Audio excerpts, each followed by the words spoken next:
This Polish city is full of striking contrasts. Once an industrial powerhouse, it was built on the backs of thousands of factory workers who lived in cramped, overcrowded tenements.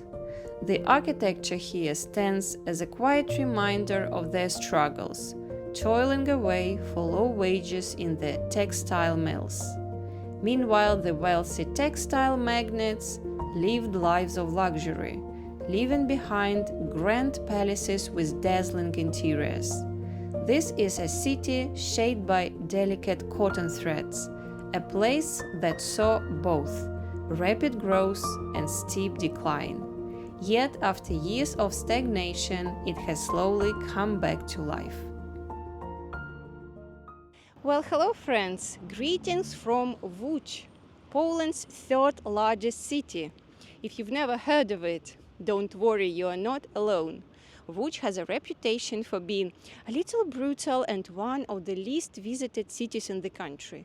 You see, when most people travel to Poland, they go straight to Krakow or Warsaw, maybe the port city of Gdańsk. But how about Łódź? Is it that bad? Well, judging by the look of this neighborhood, it's a little bit rough, but we're keeping an open mind and giving Łódź a chance today. So let's go and see what this city, maybe underrated, has to offer. And our exploration of Łódź starts here at the Stare Baluty neighborhood. I was warned not to walk around here after dark and definitely not after a football match. But it's 3 p.m. There are no football matches today, so we should be fine. Там машины могут подпалить и украсть. Не, ну это правда. Там у соседа моего друга украли машину и подпалили. Ага, но это все, а вам безопасно? Вы себя чувствуете? Да. Ну, бечевку с собой носить и кастет, и электрошокер, то тогда да. Если уметь драться, то конечно. Понятно, спасибо.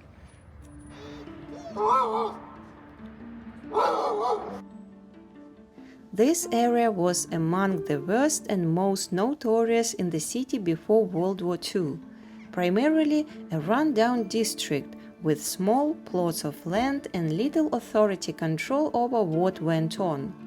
Łódź was largely spared from destruction during the war, but this also meant it inherited one of its biggest pre-war issues: entire district of run-down tenement houses that couldn't simply be torn down as people needed a place to live.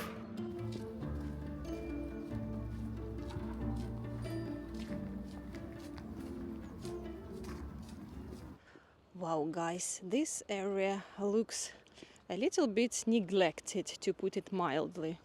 So we started with the less attractive parts of Łódź to appreciate better parts later, because I looked up online. Downtown looks very nice and there are a lot of beautiful architecture. So this is just this kind of neighborhood. And I've already spotted plenty of football-related graffiti like this one saying "Widzew Łódź." This is one of the two biggest rival football clubs here. And let me tell you guys, this rivalry is no joke. The football hooligans are quite active and you might end up in trouble if you are in the wrong place at the wrong time. This is the reason I was warned to avoid Stare Baluty after a match. But to be honest, even though it looks a little bit rough, I feel very safe here.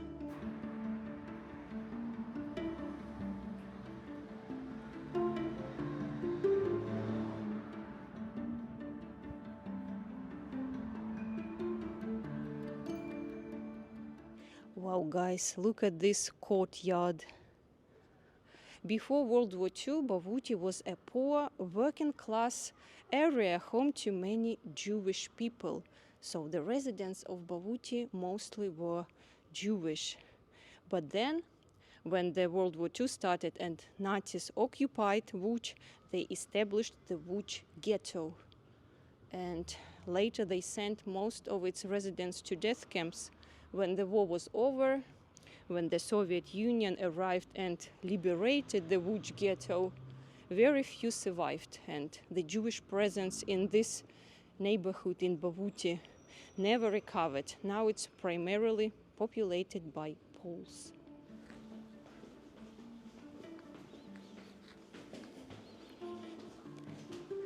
This staircase reminds me of my hometown Kharkiv, but to be honest, we do not have so many graffiti. That's crazy. There are some wooden poles. I don't know, maybe this building is very old and it helps to hold, I don't know.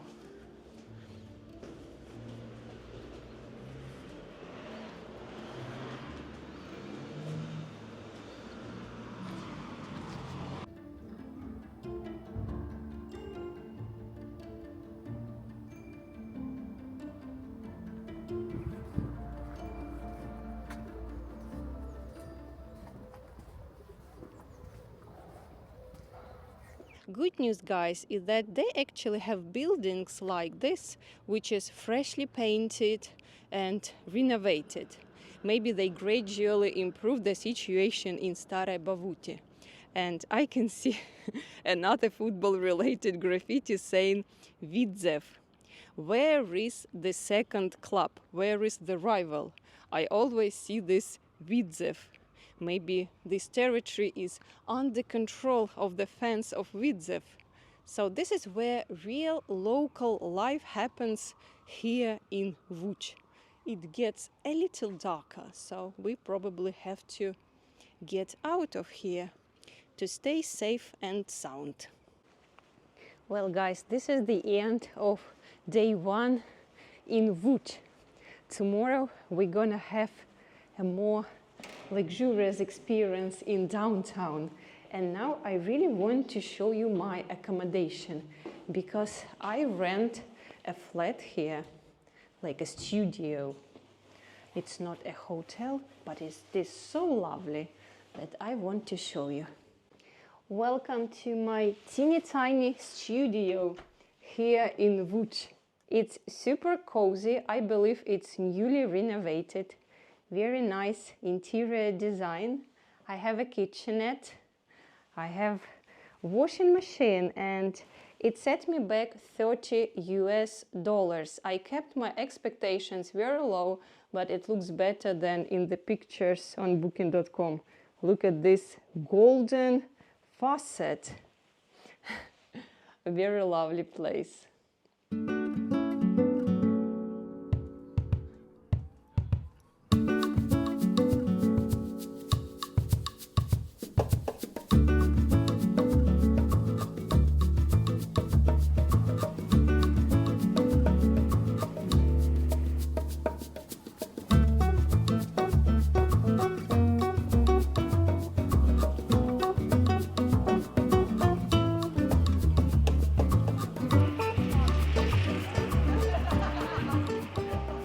Now we are in the heart of the city, Piotrkowska street. Apparently this is one of the longest commercial streets in Europe. It stretches 4.2 kilometers, so it's gonna be quite the walk. It's very lively. So many people are walking down Piotrkowska.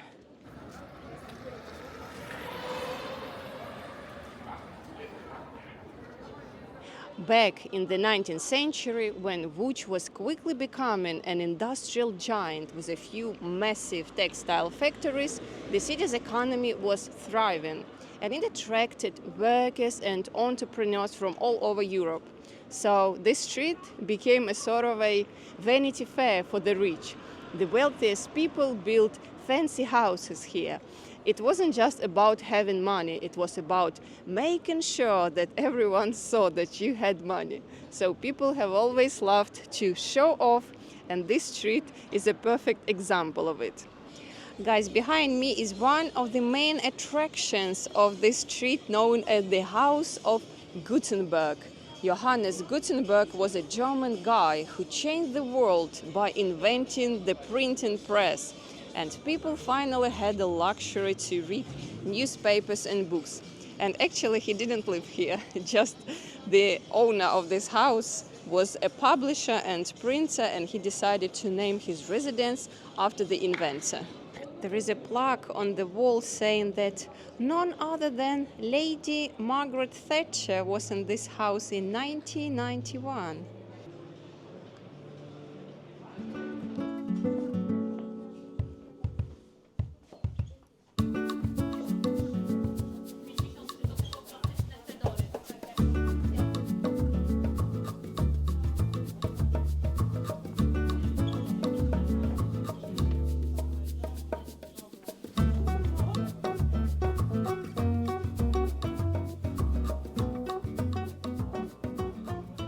I got myself a hat from Łódź for International Women's Day.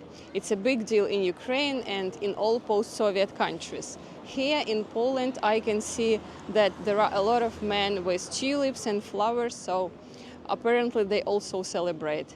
And I'm not sure if you guys who are from the West celebrate this kind of holidays, but it's a big deal in Ukraine. Łódź is the heart of Polish cinema, and they have their own version of the Hollywood Walk of Fame. Amongst all the stars, I can only recognize a couple of film directors, Roman Polanski and Jerzy Hoffman. I'm not very cultured when it comes to Polish cinema.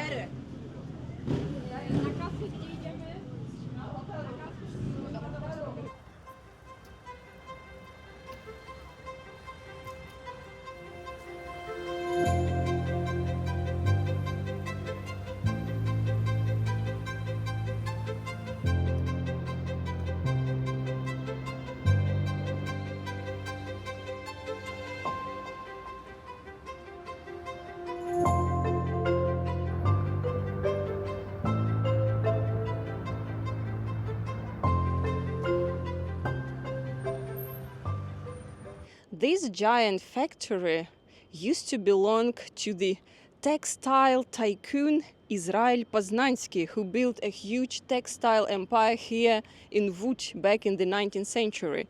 He was known as the king of cotton, and while people toiled in his factories under unbearable conditions, his wealth grew and he became one of the wealthiest people in Poland. Some even said he had more money than the Russian Tsar.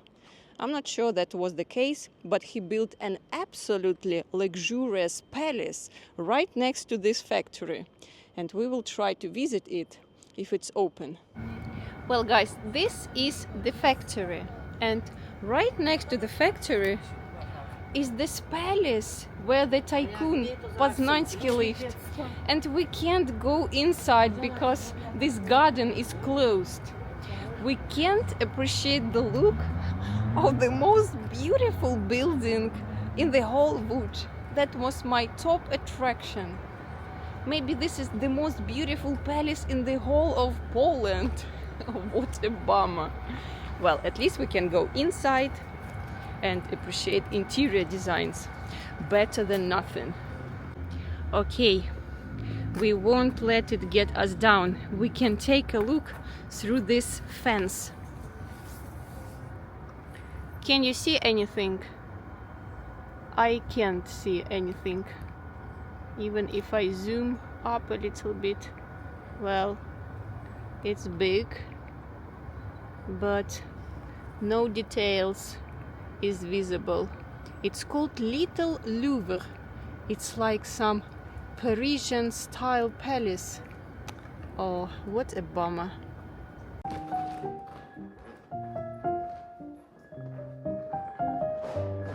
While factory workers toiled for low wages, he lived like this. According to rumors and historical accounts, Israel Poznański was a greedy and ruthless businessman. While undeniably a brilliant entrepreneur, he saw his workers as mere cogs in his money-making machine. Though some historians argue that he was no worse than other industrialists of his time. 19th century capitalism was notoriously brutal. But one fact is indisputable. Łódź's textile magnates turned the city from an unremarkable town into a booming industrial powerhouse in the 19th century.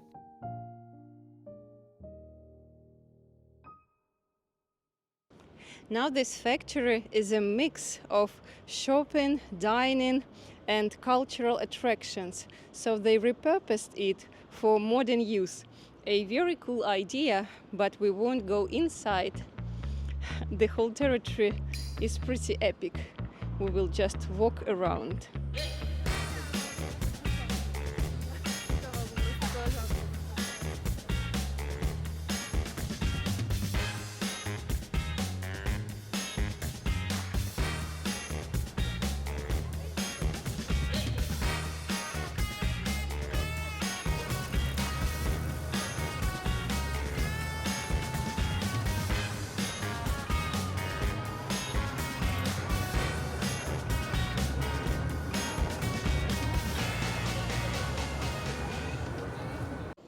Alright guys, I am on the platform. Here is my train to Krakow. I would say Łódź is a city with an absolutely fascinating industrial legacy, and it also has a significant World War II history. And I'm sure there are many other things I'm not even aware of. So I hope you enjoyed this video, and I'll see you in my next ones. Bye!